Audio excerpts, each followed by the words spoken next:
Good morning. I'm Allison Potter, Chair of the New Hampshire Women's Foundation Board of Directors. Our CEO, Tana Clues, is on vacation this week. I'm pleased to welcome you to the presentation on our newly released publication, The Status of Girls in New Hampshire. New Hampshire Women's Foundation invests in opportunity and equality for women and girls in the Granite State through research, education, advocacy, and grant making.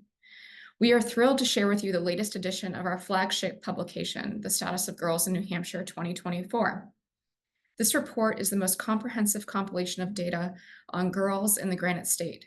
It includes 74 indicators of New Hampshire girls' well-being in education, economic security, health, substance abuse, and safety. What's unique about our research here at the Women's Foundation is our gender lens. We know how vital data-driven research is to gender equality.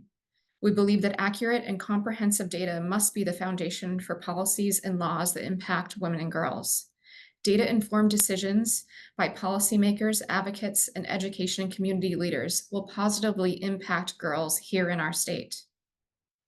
For these reasons and more, the New Hampshire Women's Foundation is committed to continuing to be a trusted source of data-driven research on women and girls. We release The Status of Girls and its sister publication, The Status of Women in New Hampshire, consecutively every other year to provide consistent data and insight on women and girls in our state. You can read the report, download a copy, or request a hard copy by visiting our website, newhampshirewomensfoundation.org.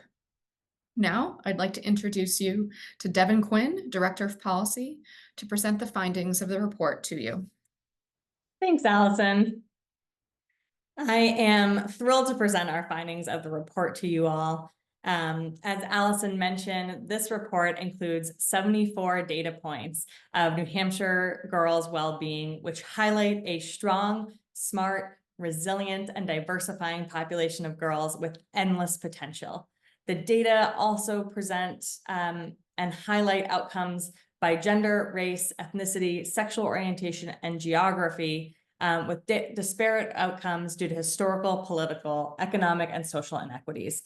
But these disparities present opportunities for us to invest in funds and involvement to support girls.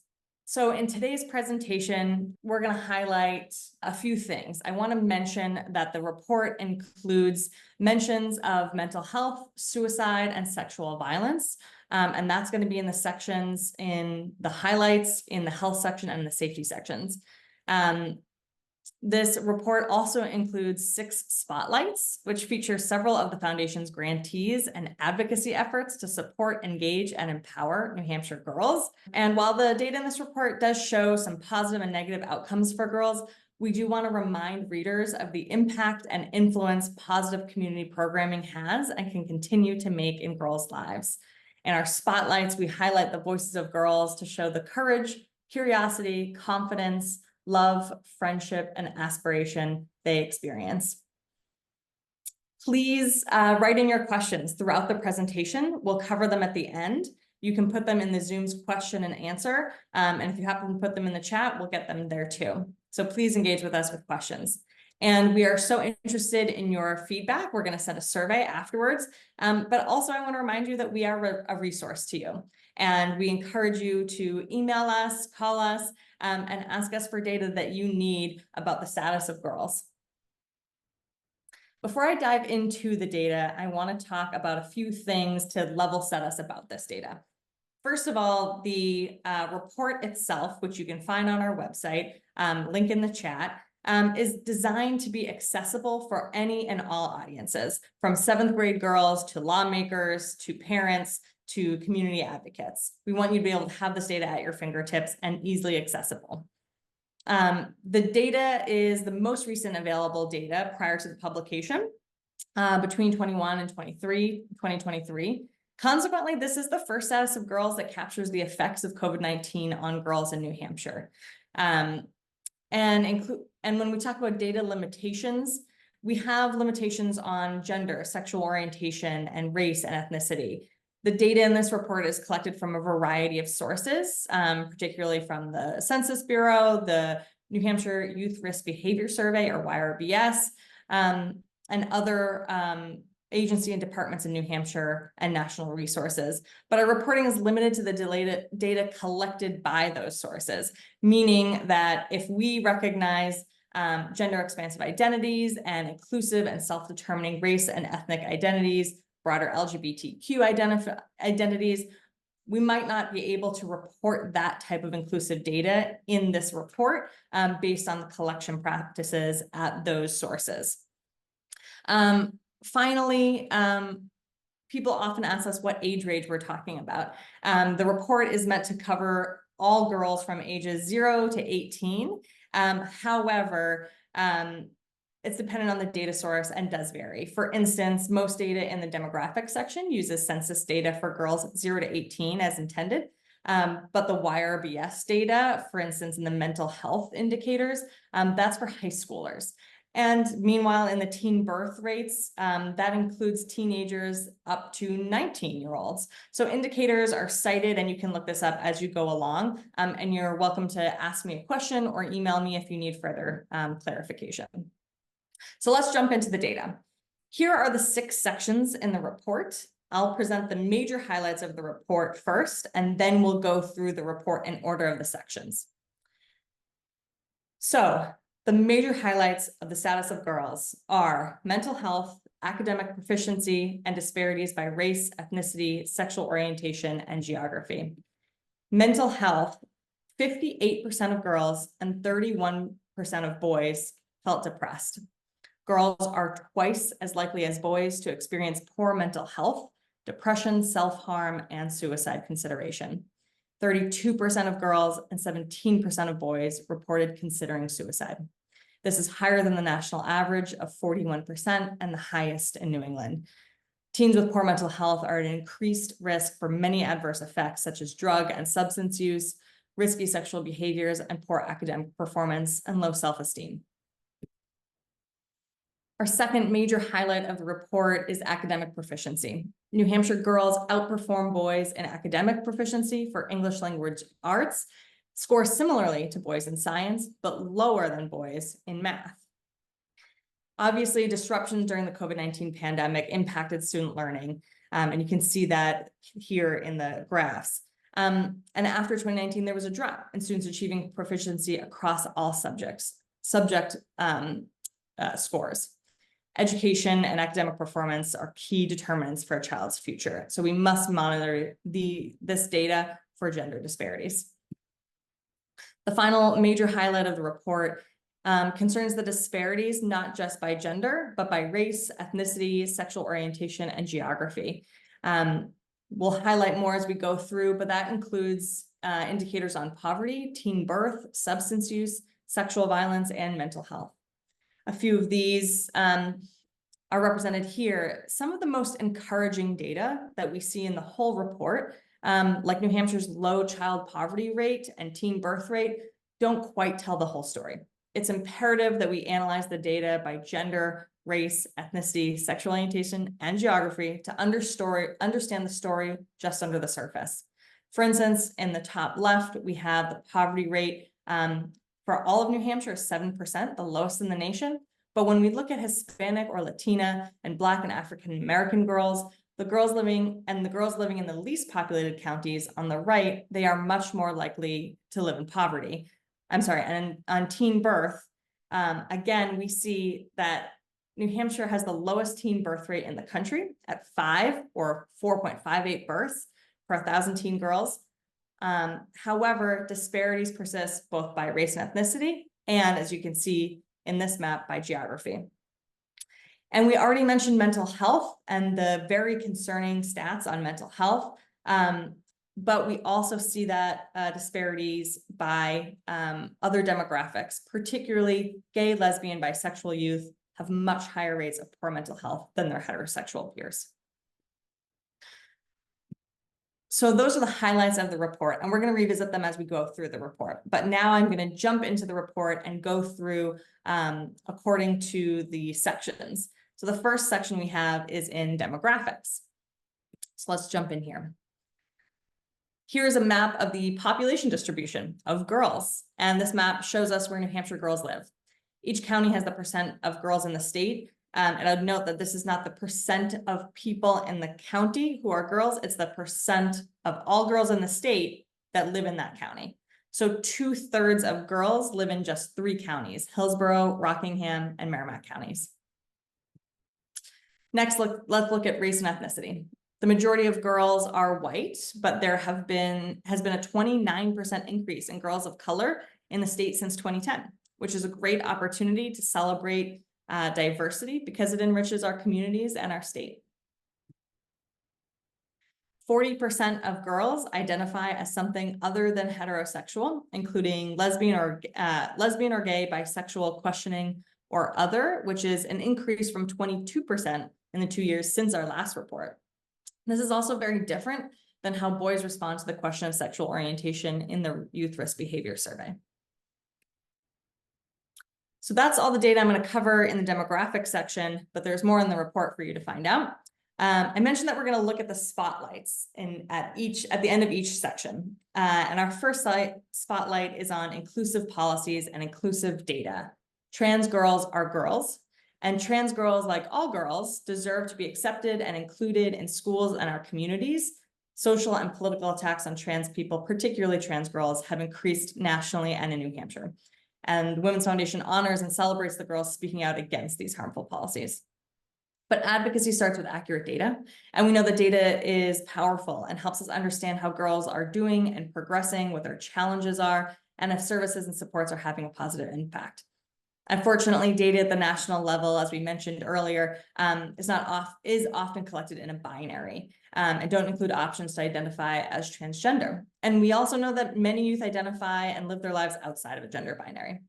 So the Women's Foundation consistently advocates for gender inclusive data practices because of that. And in the spotlight, we included a picture of advocacy from our friend and Trailblazer Award winner, Iris Turmel. Iris, who's 14, says, "I'm really just a regular girl, although I'm pretty good at roller skating. I'm also a trans girl. I don't really think my story is unusual, but I know that it might help other girls like me just by being myself and sharing my story. People who make decisions are just regular people, and sometimes they have to remember that trans people are regular people too."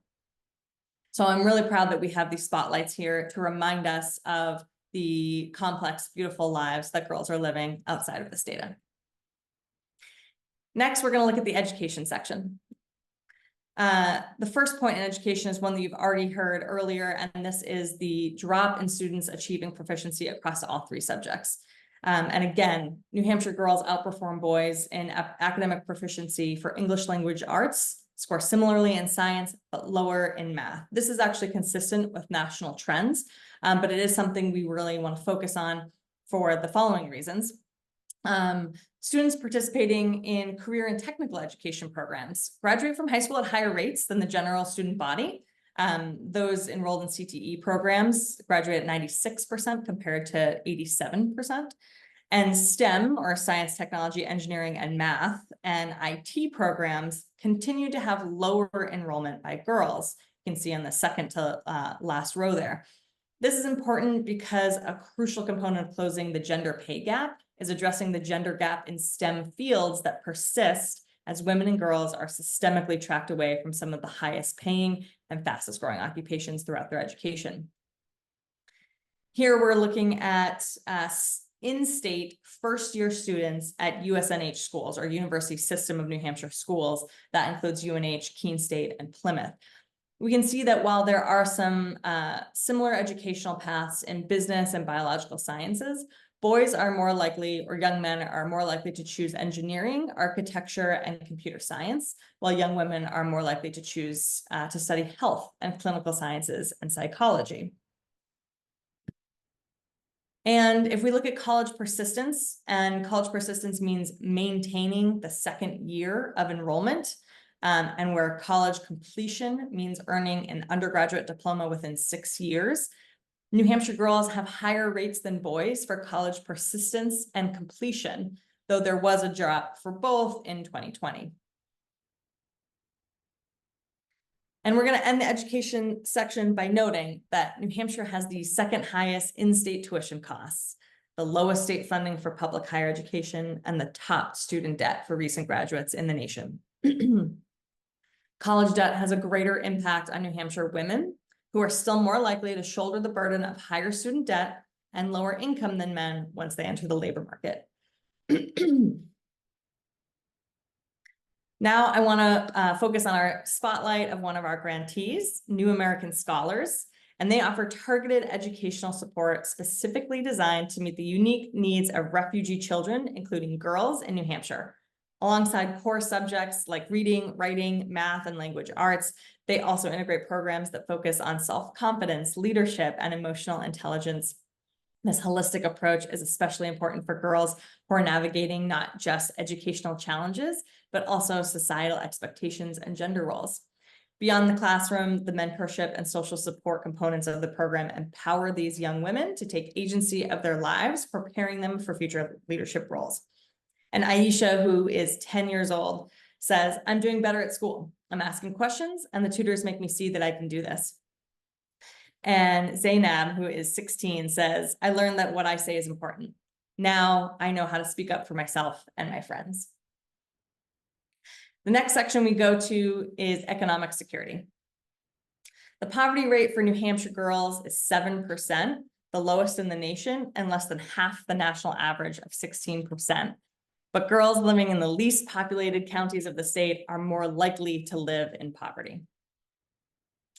In New Hampshire, Hispanic or Latina and Black or African American girls are also more likely to live in poverty. This is part of our takeaways, that underneath the positive statistic of low child poverty in the state, there's also a concerning disparity by geography and by race and ethnicity.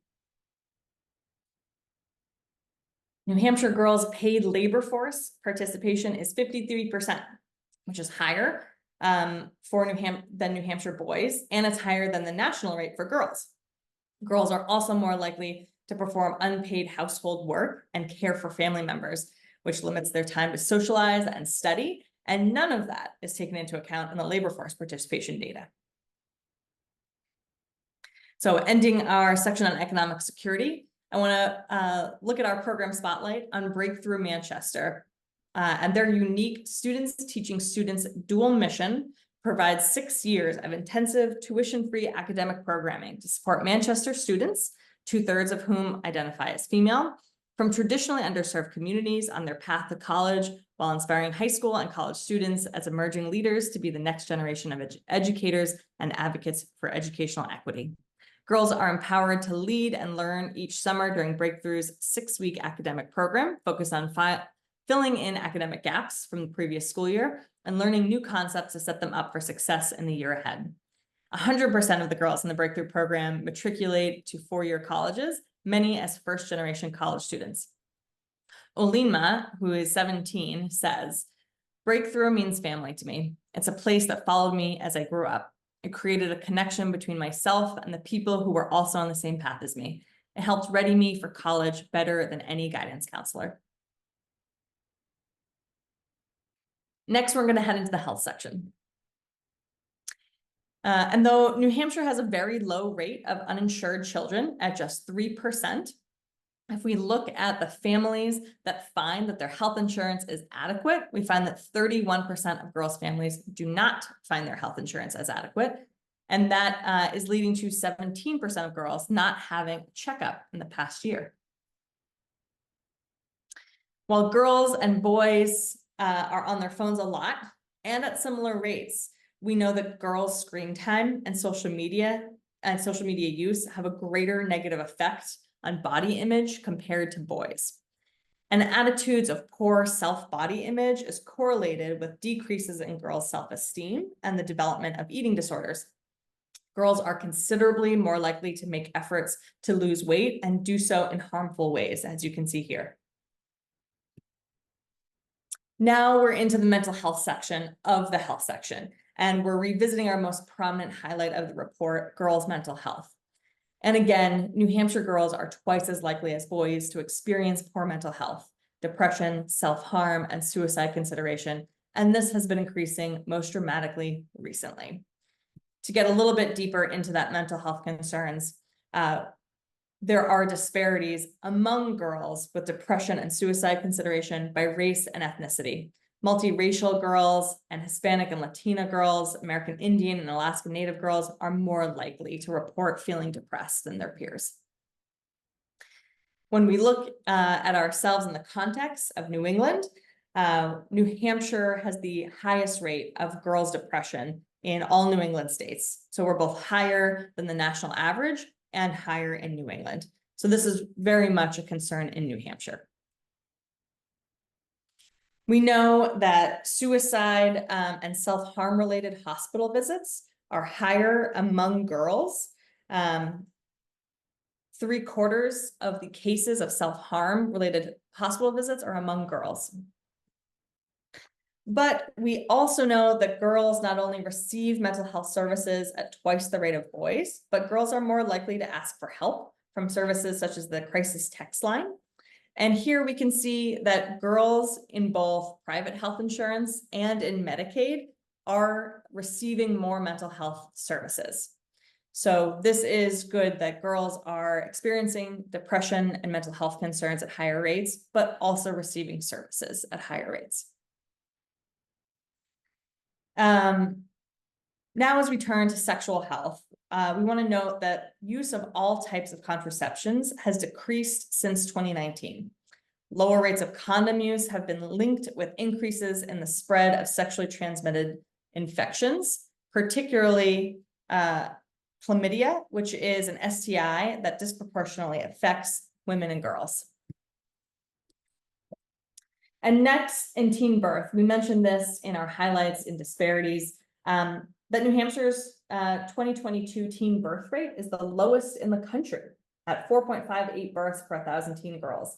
And it's consistently been trending down each year, but disparities by race and ethnicity and by geography persist. And we can see that the least populated counties have higher rates of teen birth, and particularly in Manchester and Nashua. And then again, we see here the disparities that even though New Hampshire has the lowest rate of teen birth in the nation, we're seeing those disparities by race and ethnicity, particularly among Hispanic or Latina girls. And now to focus on our health spotlight, we're going to focus not on a grantee, but on some of our advocacy in menstrual equity. So girls who cannot afford or do not have access to menstrual hygiene products are more likely to skip school, which impacts their education.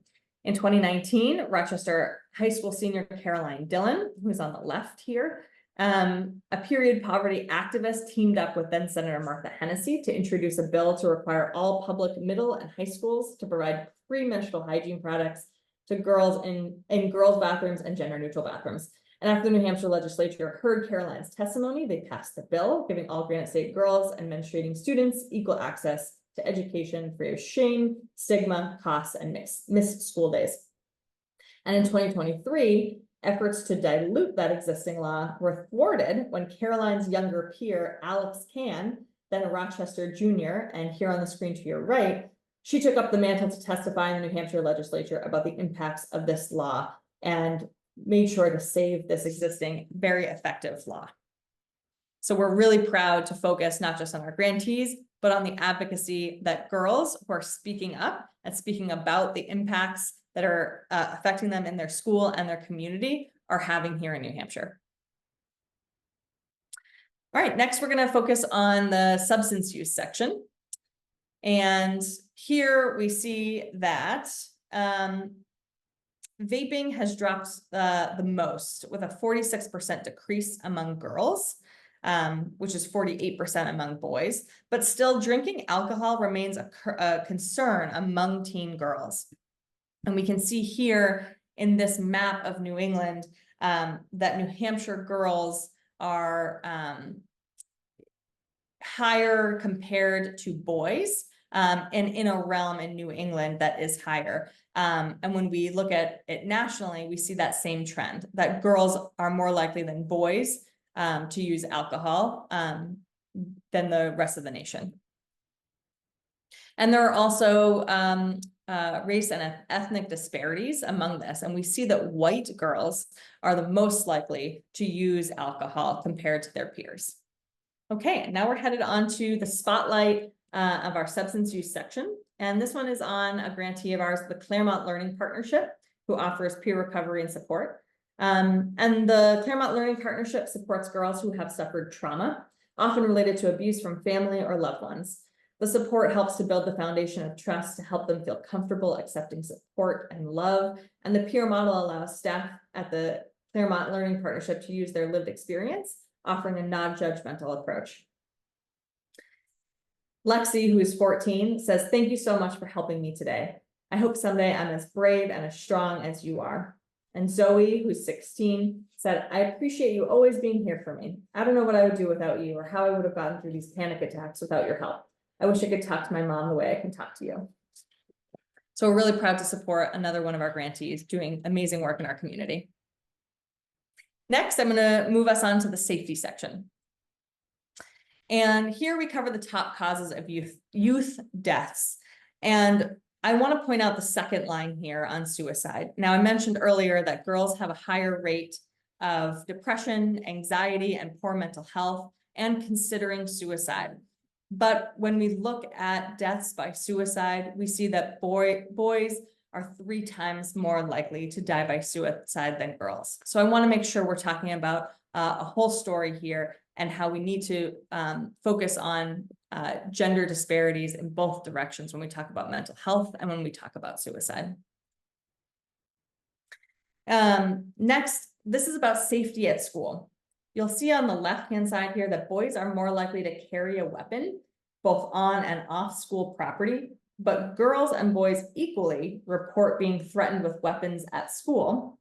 And compared to boys, girls are almost twice as likely to skip school for safety concerns. So we're seeing a disparity in who is being impacted by weapons violence on and off the school campus. Next, we're going to look at bullying. Bullying, both in person and through technology, which is considered electronic bullying or cyberbullying, can cause physical, psychological, social, and educational harm and contribute to health disparities. And girls are nearly twice as likely to experience electronic bullying than boys. And we also see very specific disparities among gay, lesbian, bisexual, and LGBTQ students compared to their heterosexual peers, experiencing a much higher rate of cyberbullying targeted at girls' bisexual orientation. Next, in sexual and dating violence, compared to boys, girls are 4 times more likely to experience sexual violence and 5 times more likely to have survived sexual dating violence. We also see disparities by race and ethnicity among multiracial girls and Hispanic Latina girls. And we also, again, see sexual violence disparities by the LGBTQ community experiencing much higher rates of sexual violence as well. Finally, for our last program spotlight, we're going to focus on Haven, one of our grantees, who works to prevent sexual assault, domestic violence, and stalking, and to support and empower all women, men, non-binary, and transgender adults, youth, and families to heal from abuse and rebuild their lives. In addition to 24-hour support services and emergency shelter, Haven offers comprehensive community trainings and school-based prevention programming. Haven educators reached over 10,000 students this past year with classroom presentations on personal body safety, boundaries, healthy relationships, sexual harassment, consent, and intimate partner violence. Additionally, Haven launched Camp Hope and Pathways, a year-round mentorship and community building program for youth impacted by trauma, culminating in a week at summer camp. An 8th grade student said, "I really wanted to thank you for coming in and presenting to my class. I wouldn't have had the courage to come forward about what happened to me if it wasn't for you. I feel like there's such a big weight off my shoulders." So we're proud to highlight the spotlights that our grantees and other advocacy we have at the Women's Foundation. So I want to go over one more time the major highlights of the report. We talked about them earlier in the presentation. You heard about them throughout the report, and to make sure that we're coming away with the major highlights, which are the mental health of girls. 58% of girls and 31% of girls felt depressed. And I want to talk about why. I think we get a lot of questions about why is this data what we're seeing. And there are as many reasons for girls' poor mental health as there are girls with poor mental health. But we know that poor mental health is impacted by many experiences that impact girls at higher rates, specifically sexual and dating violence, bullying and online bullying, social media impacting self-image, and harmful ways to lose weight are all things that impact mental health and also impact girls at higher rates. So I hope you're seeing the full story of how girls might be feeling depressed and having poor mental health for a variety of reasons that we learned throughout this report. And next, we talked about academic proficiency. That girls outperform boys in English and language arts, but lower than boys in math. And why is that? And it is complicated. And I want to make sure that we're not having a simple story here that COVID disrupts all students equally, because that's just not the case. Some students actually really did well learning at home. And if they were lucky enough and privileged enough to have parents who could focus on them and be their in-home tutors and enough financial resources to do that, some kids did really well in that setting. But some students did not. And what you're seeing here is the aggregate. And this is the average of how students are doing in these subject proficiency tests. But if we're going to take away anything, I want to make sure that we take away how gendered social steering of girls and boys into certain fields starts in school. We saw how girls' interests develop and how impacts of STEM fields and income lead to disparities in the gender wage gap. And we can see that socialization starting at a younger age. Now, I want to be clear that we want to support students in whatever their interests are, but what we don't want is to steer any girls away from the subjects that they may be interested in. If girls are interested in English and language arts, if they're interested in teaching and nursing, that's amazing, and we should celebrate them.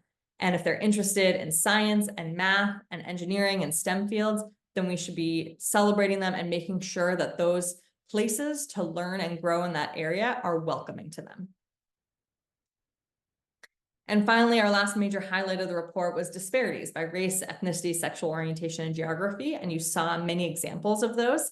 And I want to be clear that these are not facts about groups of people. These are actually facts about the consequences of historical, social, political, and social inequities. And this is how they are playing out in our state. And it's so important that we not just look at the high line, particularly of poverty or teen birth, but we look at the disparities we see when we break things down by different experiences of girls throughout our state. Now, a lot of this data can feel heavy.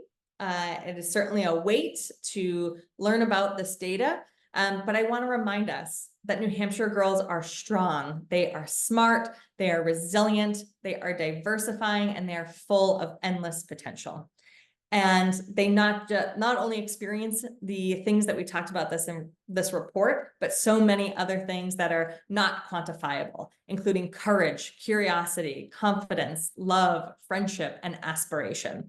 And so we want to make sure that we are focusing on the complex, beautiful lives that girls are living in our communities. And I know that you might be feeling really motivated or empowered by this data. And I want you to know that there's many ways to take action. So the first thing to do is to learn. And that's exactly what you're doing here. You're learning with us.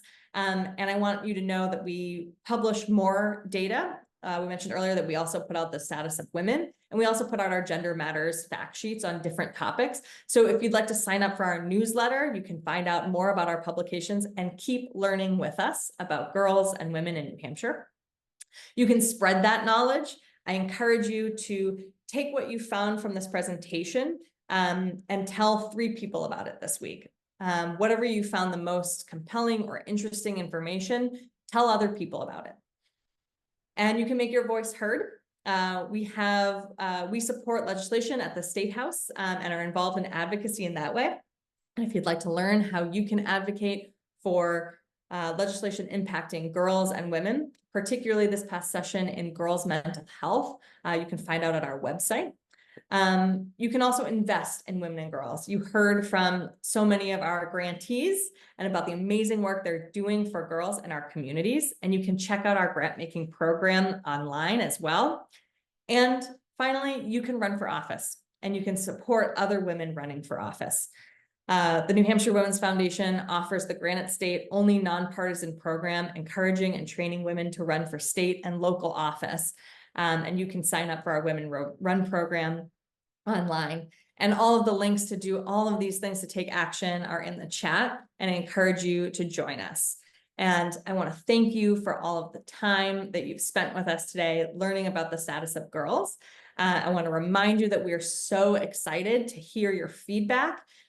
We'd love to hear about your feedback about the status of girls and maybe ideas you have about status of women. And please use us as a resource. You can contact us anytime if you have more questions about data on women and girls. And for now, I'd like to turn it over to some questions. And please put your questions in the question and answer section. And I'd love to start a conversation with you about what you found interested in and what questions you have for us. Lisa asked, wondering if you can say more about the decrease in use of birth control.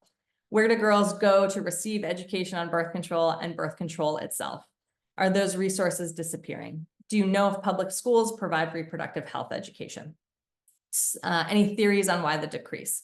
So I want to be sure that we are presenting data and information. And certainly I want to be careful about our correlation and causation. But there are other factors and other information that we also know that may be impacting the decrease in use of birth control. One theory is that the decrease in condom use is related to the increase in LARCs, or long-acting reversible contraception. That's particularly among IUDs. And so as IUDs went up, we also saw that condom use went down. And so while we see the choices being made to prevent pregnancy, that also we saw a little bit of adjustment in the increase of STIs, or sexually transmitted infections, because of the lack of condom use. So there are things that are pushing and pulling there as well. And then you also asked about receiving education on birth control and the resources to get birth control. And what I can say is that we saw in the least populated areas it being a higher rate of teen birth in the North Country and in the western parts of the state. And certainly we know that in the less populated areas, we also see higher poverty rates. We also see higher uninsured rates, and we also see challenges related to transportation, a lack of public transportation, and more spread out services. And so for many of those reasons, we might be able to connect the challenges of more rural areas to being able to access services. Okay, I'm gonna look at Carolyn's question. What interventions are leading to decline in teen pregnancies? In 2023, around 2.6% for the entire state. Does Planned Parenthood have any association with this rate, or girls abstaining for using contraceptive? Okay, we're talking about girls and teen pregnancy. Certainly, I'll build off that, and that access to family planning services is crucial for preventing teen pregnancies and teen birth, right? We know that. And I'll also say that we know that sexual activity has actually gone down among teens, among boys and among girls. That might be related to COVID and the lack of socialization, but it was also trending down a little bit before COVID as well. And so it's a complicated story. Teen birth is a very complicated story, or teen pregnancy is a complicated story. It has to do with access to clinics. It has to do with funding for access to those clinics. It has to do with the availability of LARCs, which is an increase recently that we talked about recently. So it's a complicated story, and I will say that clinics are an important part of being able to access family planning services. And so we see some of those disparities play out because of that. Okay, will it be continued annually? So I'll mention that our status of girls and status of women go back and forth every year. So every year we put out one of our flagship publications. This year's the status of girls. Next year will be the status of women. And we'll continue on and on that way. A lot of our data also is intended to show trends over time. So we saw some of the data be in trend lines, which is really interesting way to evaluate whether we're doing well, whether our programs and services or investments in girls are working, and what's new or what's different. So we're able to see new and emerging issues, but also keep track over time about what's happening with girls. I love this question. Gina asked, what were the biggest challenges with doing this research? I'll start by saying one of the best things about doing this research is hearing back from the community about what information you need and what is helpful. This report is not meant to sit on a shelf and live there. It's meant to be helpful. And so I'm always really interested in knowing what folks need. And that might be grantees who are applying for other grant making or other opportunities. What data do you need at your fingertips to show about girls? There's a lot of data out there about kids, about students, but if you're serving girls, what do you need to know about girls in your community to make your case for your programming? Or what data do you need to communicate with the parents of the girls you're working with the partners and school districts? I find that so interesting and rewarding to know that the data is being useful. So please give us your feedback on that. The biggest challenge, honestly, is the limitation in data collection, particularly in a gender binary. We know that girls live their lives and identify in such rich, different ways than what the limitations of what we see on paper, which are male and female, or even in race and ethnicity. Those check boxes on race and ethnicity really aren't as comprehensive as some people identify with. And so it's limiting to see how that impacts our data, that I wish we could see a broader point of it.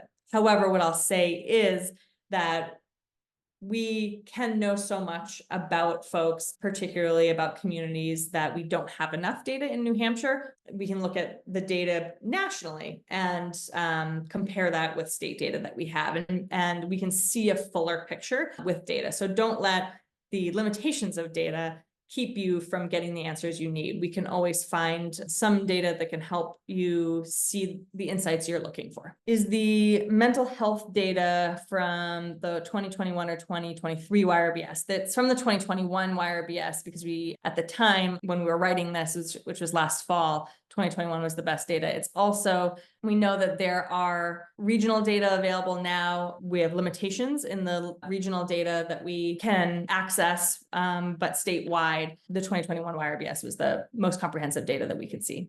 And Kate asked, what are some of your legislative goals for next session? Well, I don't know about next session, but I can talk about some of the things we did in legislation this session, particularly in girls' mental health. And I'm really proud that we're able to have legislative solutions that made an impact in girls' mental health in the state. We're not going to solve the girls' mental health crisis overnight, and we're not going to do it only in New Hampshire. This is a huge issue that our country needs to grapple with. But that shouldn't stop us from making real steps forward and outreach and opportunities here in our communities. And two of the things that we were really proud to support in the State House was adding the 988 mental health lifeline to student ID cards, and also adding the eating disorder hotline to student ID cards. And so you learned earlier that girls have a high rate of poor mental health, but they also have a high rate of asking for help, seeking help, and using mental health services. So if we literally put a helpline in the hands of girls, that's one step that we can make to reach out to girls. And so we were really proud to support that. And that did pass and become law, and is hopefully on student ID cards as we speak, being printed right now. Another thing that we advocated for in mental health was actually influenced by the governor's Youth Advisory Council. And these group of youths who are advising the governor focused on mental health themselves. And they came up with a solution of wanting to add mental health into the school curriculum. So just like the health class that everyone takes in high school, a component of that would be mental health. And it would be up to the schools to decide how they presented that information, just like it's up to the school districts to decide how they teach health. But that was really meaningful for us because it was an idea from youth and it was from girls. And the girls were saying this would help us. And so we were really proud to listen to girls and not to tell girls what they need, but listen to what they needed and respond and support their ideas. So we advocated for that. Unfortunately, it didn't pass. It had bipartisan support in the Senate, didn't pass in the House. Would love if any of you are excited about advocating for that, for you to join us in that work as well. One person says, I was surprised that vaping has gone down as it seems to have increased in our areas. Coos County, and alcohol has always been higher right here. Yeah, that's really interesting. And I think that that's an important lesson in comparing the aggregate to regional differences. And that is so important in our public health efforts is while the state might be doing better in one area or differently in one area, it's so important to be looking at your county and your school district to see where you're doing differently. And that's the great opportunity to talk about what types of services might be needed differently in your area. What type of after-school programs do you need? What type of educational supports do you need different than what the rest of the state needs? And I was talking to a school board member who was looking at education data in her district, and the gender disparity was much different in all three subject proficiency tests. And it was much different than the aggregate. And it's so important to know that these things can be different at the school level, at the district level. And so, I encouraged her to talk about that at the school board meeting and say, why is it that girls are doing so much worse in math or in science, particularly compared to the state rate? So it's so important to be looking at not just our state, but our counties, our local areas. Okay, what bills can we bring forward this session? We're talking about the future, and I really appreciate that. What can we be doing in the future? I want to go back to all of the things that we can take action on. We can learn, we can continue to learn, we can spread our knowledge, we can run for office, we can invest in women and girls, and we can look forward into what we can do next session. I want to continue on the mental health bills that we supported, but I want to hear from all of you, and I want to hear from our, not just our grantees, but all the organizations supporting girls. And I want to hear from girls. I think it's so important that we be listening to the voices of girls because they know exactly what they want and need. And I think we need to recognize that this generation is different and they have gone through COVID at a very particular time in their lives. And they grew up with social media in their hands. What they need and what they experience is very different. And it's easy for someone like me who's a bit older to say, we should get rid of social media, or we should, do this in our schools. But our experience is so different from what girls are going through right now. We need to listen to girls, and they'll tell us exactly what would help them. And so I think that we can talk to girls, listen to girls, lift up their voices, represent their interests. And as you saw in the spotlights, girls do come out and talk to legislators, and they do advocate for the things that they care about in their schools. And we need to listen to them. Okay, I'm going to end there because I think that's all the questions we have. It's been so wonderful to present this data to you. I know that this can feel heavy, that there's a lot going on with girls. There are things to celebrate, there are things to be concerned by, and we all can take action to support the girls in our lives. And so thank you for caring about girls, and thank you for joining us for this presentation. Please reach out if you have any other questions.